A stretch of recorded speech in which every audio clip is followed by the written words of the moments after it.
September 12 యోహాను సువార్త 16వ అధ్యాయము 23 నుండి 27 వచనములు.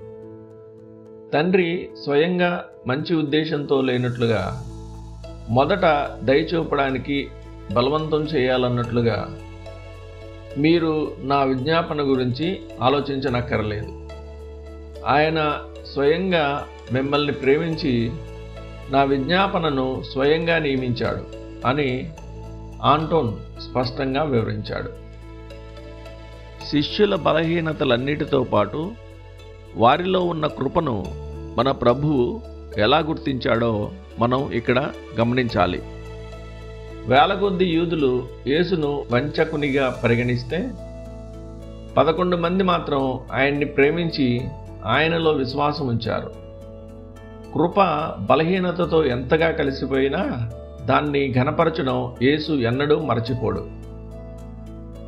అపొస్తలుల విశ్వాసం, ప్రేమ ఎంత బలహీనమైనవి!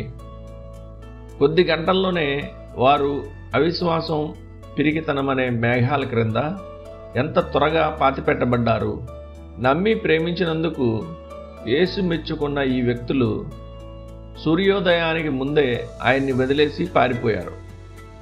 వారి కృపలు బలహీనంగా ఉన్నప్పటికీ అవి వాస్తవమైనవి, నిజమైనవి మరియు అసలైనవి. ఆ కృపలు పండితులైన వందలాది మంది యాజకులు, శాస్త్రులు మరియు పరిసయ్యులు ఎన్నటికీ పొందలేకపోయారు మరియు పొందకపోవడం వలన తమ పాపాలలో దుర్భరంగా మరణించారు. ఈ ధన్యకరమైన సత్యంలో మనం గొప్ప ఆదరణ పొందుకుందాం.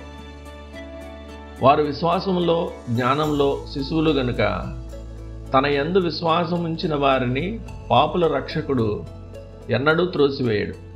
నలిగిన రెల్లును అతడు విరువడు, లేక మకమకలాడుచున్న జనపనార ఒత్తిని ఆర్పడు. దుర్బలత్వం అధికంగా ఉన్నప్పటికీ ఆయన వాస్తవికతను చూడగలడు మరియు అది కనిపించిన చోట ఆయన దయతో సంతోషిస్తాడు.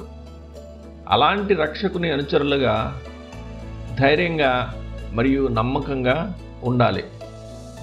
వారికి ఒక స్నేహితుడు ఉన్నాడు.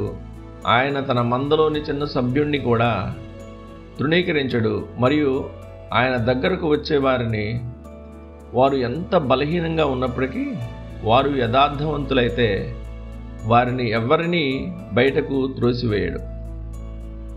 ధ్యానం కోసం మనం చేసింది ఎంత అల్పమైనదైనా సరే దేవుడు ఎన్నడూ మర్చిపోడు.